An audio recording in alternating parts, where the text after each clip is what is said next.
Olá, bem-vindos ao Prof. Preta. Meu nome é Luciana Cavalcante e esse é o meu canal de educação antirracista.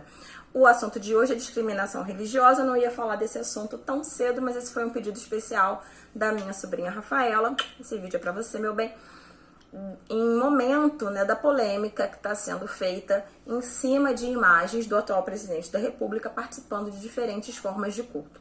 Então, esse vídeo ele não está sendo baseado em um texto específico, mas no meu conhecimento de formada em estudos culturais e históricos da diáspora e da civilização africana e do que eu entendo que seja uma postura antifascista. Eu sou antifascista. Para mim, ser antifascista é ser pró-direitos humanos.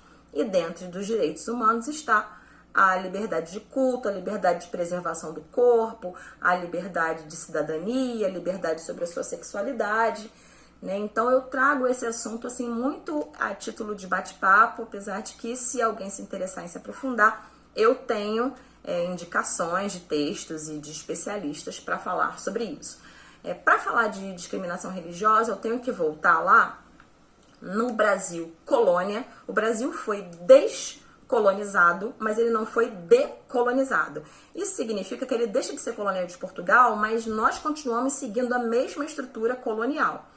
E dessa maneira, a gente acaba, sem uma educação que mude essa estrutura, a gente acaba repetindo alguns hábitos do colonizador. A gente acaba repetindo a lógica que a gente vivia no Brasil colônia. Quando a gente está falando de religião, o povo dominador, o povo invasor, o povo sequestrador, o povo escravizador, que aqui foi o povo português, ele impõe a sua religião sobre as religiões indígenas e as religiões africanas que já existiam nesse país e lá naquele continente.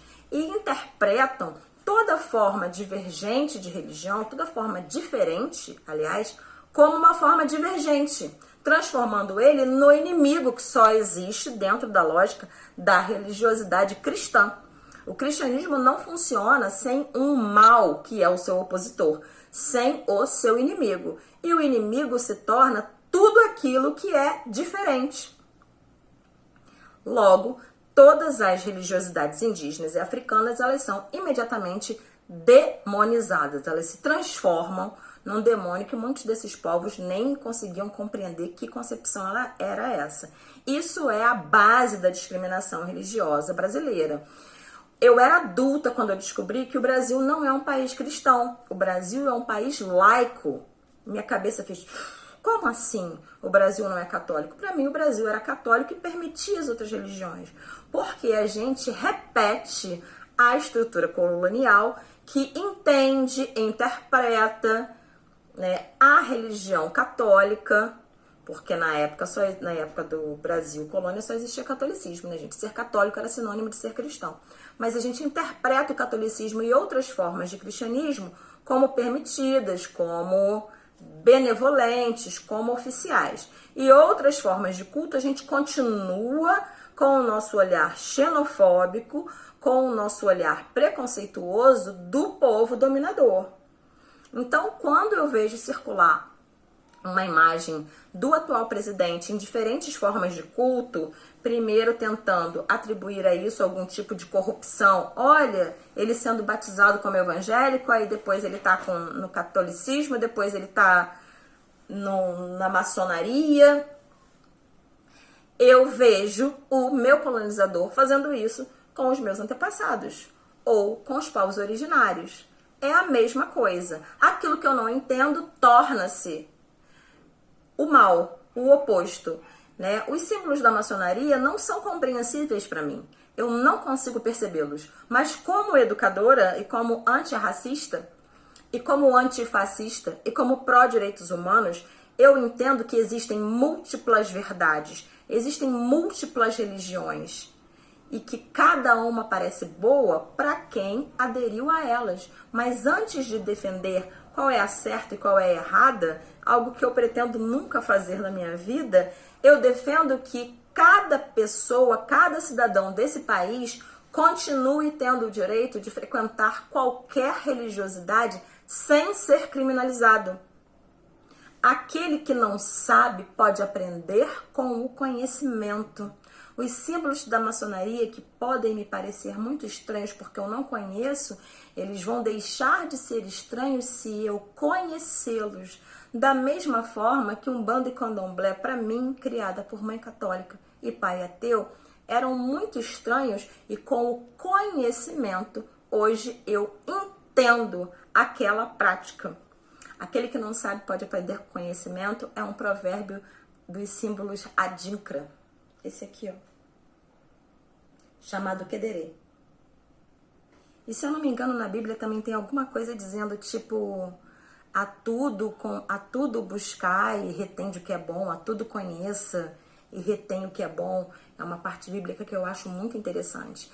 Então, nem essa religião aqui africana de origem muçulmana, que usa esses símbolos culturalmente, não necessariamente religiosamente, e como a Bíblia, são ferramentas que estimulam o conhecimento através dessas passagens que eu citei aqui muito rapidamente, né?